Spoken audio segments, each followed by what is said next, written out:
I have been seeing so many conversations going on online, especially with the recent trend where you can turn yourself into a fun action figure, which I did play a part in. And I got quite a few comments and concerns about using AI specifically for art. So I read each and every one of your concerns and I took it in, and I really thought about to myself this weekend about how I truly feel about AI and how I really feel that it's going to affect the artists and designers in our world. I don't want to be like every other YouTube video that you're seeing that's just letting you know that no, it's not going to take designers' jobs, because I think we also need to be realistic with the fact that AI is growing really fast, and it's also just improving probably faster than a human can learn. But when it comes to the creative world, there's so many reasons why I feel it's not going to take a designer's job. And I'm going to share those with you today to help ease those concerns and also address the things that a lot of you might be thinking. So the reality of the situation is that AI is not going anywhere, and the majority of people that I know in my life, in my world, uses ChatGPT in some sort of way. But there's also quite a few people in my world, I don't think I've ever even opened the app. Maybe I've used it a handful of times, but I do know quite a few people that utilize it for just small daily tasks or as a search engine. I have heard that ChatGPT is now a place that a lot of people go to get answers and almost like personalized answers to you. And I also use ChatGPT quite a bit in my business. I like to ask it to write me emails, or if I have to send a difficult email or I'm not sure how to word it, I always bounce it off ChatGPT. I'm also not afraid to ask it how to help me price my packages and any sort of like money questions and things like that. It is always on point with the answers. And I'm actually really glad that I've taken the time to learn ChatGPT, to learn the language model that comes with it, because it's not going anywhere. And I think we all just have to be honest with ourselves with that it is here to stay and make our lives easier. So for me, I like to view it as a tool that I can leverage to make my life easier and to also give my clients a even better package. So I don't like to view it as something that's going to completely take me over and completely ruin my client experiences and just all of those things that I feel a lot of us are afraid of right now. I do not view it that way, which brings me into my next point. That is, in order for you to not be afraid of ChatGPT taking your job as a designer or any of the AI tools out there, you have to be so confident with the experience and the overall strategy and process that you bring your clients through. That the experience you're giving your clients and the long-term results that you're going to give them outweighs AI right now by a lot. And I know that there is going to be those clients and businesses that honestly don't care about that and probably will use AI.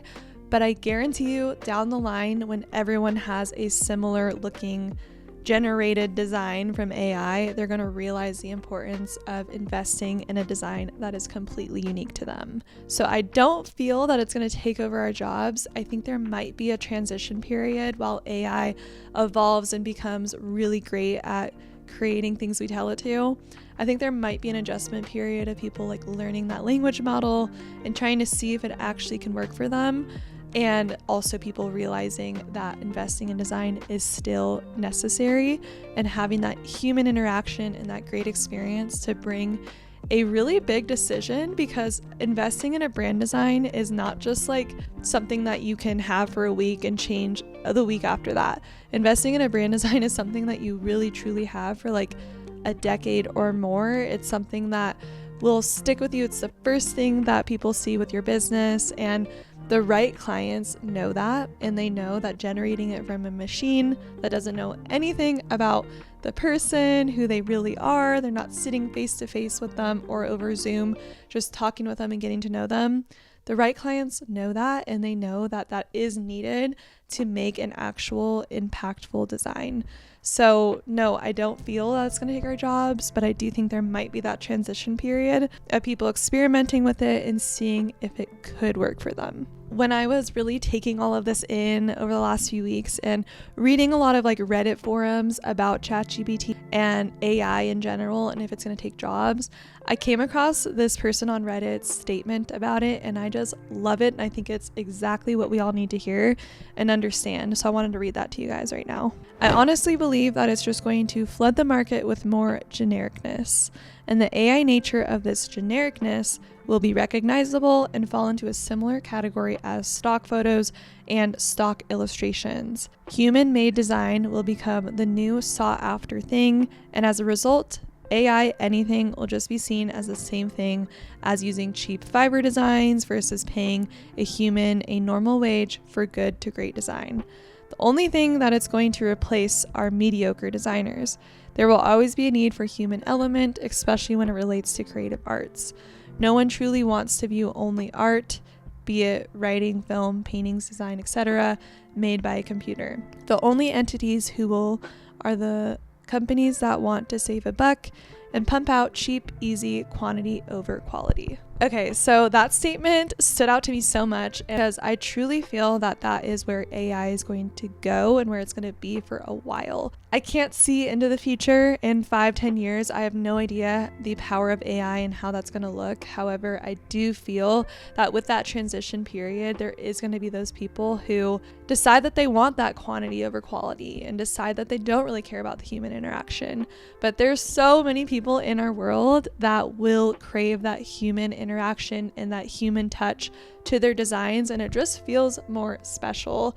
I don't know about you guys, but even using ChatGPT, I still feel like I want to rewrite the email a little bit to add that human touch, or I want to change things up that it generates for me, because that human touch is just cannot be repeated. And I don't even know how to explain it in better words than that, but it's just so needed and so important. And when you really think about our world and you step back and you look at everything going on around us, creativity is everywhere by humans. And if we were to just eliminate that from the entire world, people would be miserable. So I don't think that it's going to become a major takeover.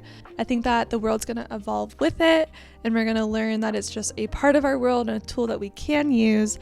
But we're going to realize that there's people who actually want to invest in a design that is unique to them, doesn't look generic, and it doesn't look like that typical AI generated design that we're all going to start to notice. So I not only have been reading tons of forums about everyone's stance on AI, I've been watching tons of videos on it, but I've also been using it. And I know I talked to you guys about how I'm using ChatGPT, but I've also tried using AI generated websites. I've also tried using AI generated art, and I am just being completely honest with you guys. Coming from a designer, it's not the same at all, and there's so much like language you have to learn with AI to make it actually like usable. And one of the things that I have started to realize is that people will always pay to save them time.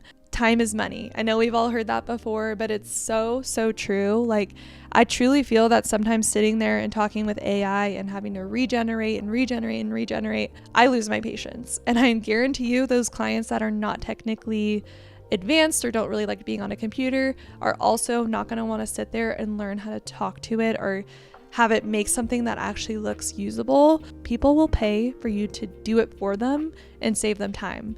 So that brings me into my point of learning and evolving with AI.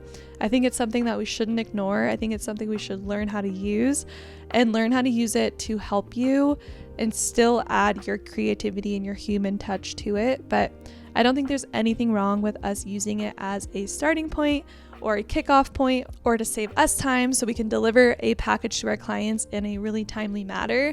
So I think it's going to be a tool that we can use to help us.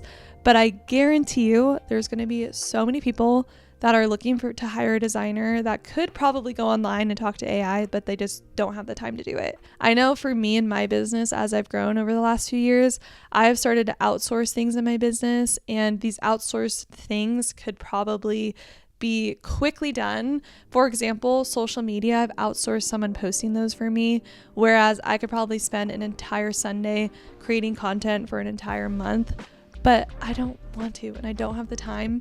And I also I want to hire an expert that has seen real results in real time and knows exactly what to do for me and how to help me. And I just don't trust AI with that. And I'm pretty sure that me being chronically online and even knowing the power of AI, that there's so many clients that also think that way and realize that having a human with actual human experience is way more valuable than a generated machine. And I want to give you guys a little exercise because I think this will be really interesting.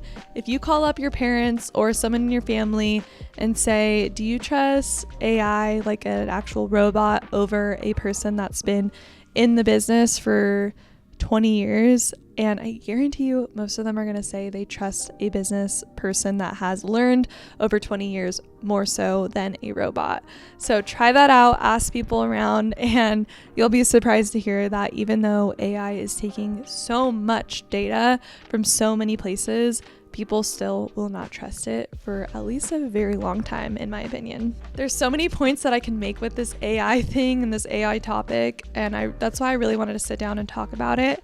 But I also want you guys to walk away with this analogy. And when I was thinking about AI and like what I really feel about it and if it is going to take over a lot of things in our world, I realized that like a lot of the conversations and experiences that I have in life are usually because of either travel, human interaction, an amazing experience, and that is really what makes our world and life so special. And I want you guys to think about this in every little piece of your life. Like, we like to go to really nice restaurants and try amazing food cooked by a chef that maybe you've read their background online or you've heard people talking about it and you've been influenced by people online to go try this chef's amazing food.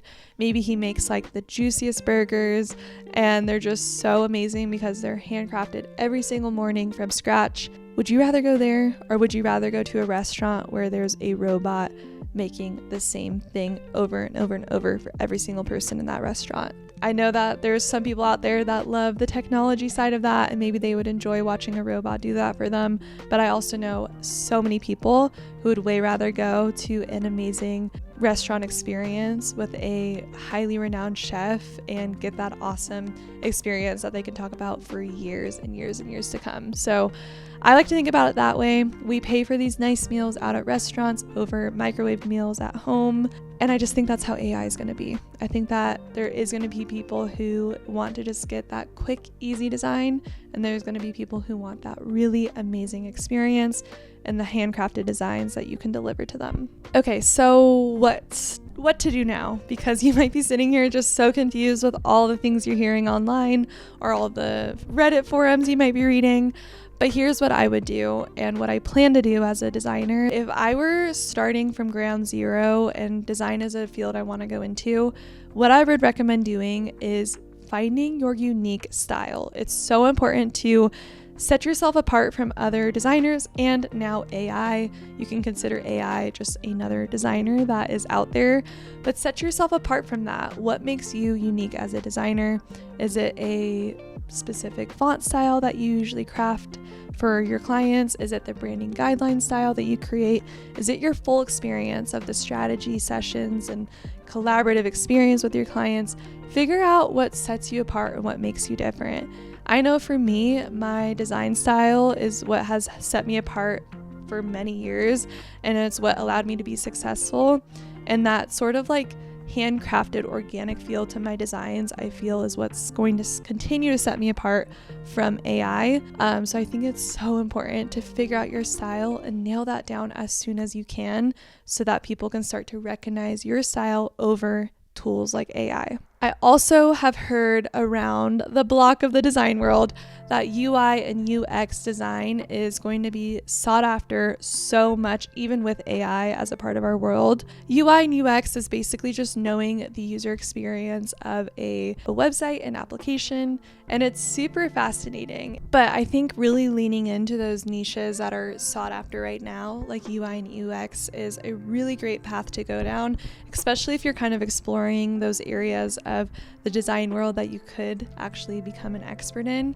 I would recommend looking at that. I also would recommend learning how to use AI. I don't think we should completely ignore it and just set it aside and be like, you know what, I'm gonna just pretend that's not happening. I think it's really important to learn how to speak to AI. I think it's important to learn about like what it's actually creating for people, because that's gonna help you in your marketing strategy, in your client experience. It's gonna help you with how to show up in the design world, because you know what they're not getting with AI. So definitely learn how to use it, and you can also leverage it. Like, for example, I use it in my business and it helps save so much time. So don't be afraid to leverage it to help you with your design world, but also take a look at it and really understand what you can do differently that AI is not providing. If you guys are actually curious to hear about all the AI tools I use in my business, then be sure to check out this video. I'll link it right up above here, and I'll link it in the description box below. But in that video, I go over all the AI tools that I use, and I think it will help you guys out to see how you can actually leverage it. But I definitely recommend checking that video out if you want to see how a designer like myself is using AI to help my business and save me time. But that is my spiel on AI. I don't think it's anything to be afraid of. I think that there is going to be a transition period at some point with clients deciding if it's something they want to learn or if they still want to invest in design. But I think it's important that we take a look at it. And if I had to summarize this into a few words for you, I would say number one, learn how to use AI, understand the language model behind it and what it's providing to clients. Number two, find your unique style and experience as a designer and what you can provide to your clients that is different than AI. And number three, take a look at those niches in the design world that are still so sought after, like UI and UX, and also the entire brand strategy and collaborative experience that clients are probably craving. So those are like the three things I would definitely recommend looking into before you get so afraid of AI. But I had to make this video. I was getting quite a few comments on that recent post with the cute little action figure that I did totally for fun. But I heard you guys out, and I understand the concerns about AI, especially when it comes to stealing art or doing anything like that. But unfortunately, there is going to be that transition period, I believe, of learning how to evolve with it and learning how clients are also going to evolve with it. So don't be afraid of it, learn it, and try out all those things. And I really hope this helps you out. But if you're interested in becoming a logo designer or a website designer, I have tons of courses on those. So be sure to check those out. I have a logo design simplified course where you can learn how to make a fully custom logo without any need for AI and give that handcrafted feel to your clients that will set you apart. So definitely check that out if you're interested in going down the brand design path as a creative. But thank you guys so much for watching this video. I hope that it helped you out, and let me know what you think down below, and I will see you all in my next one.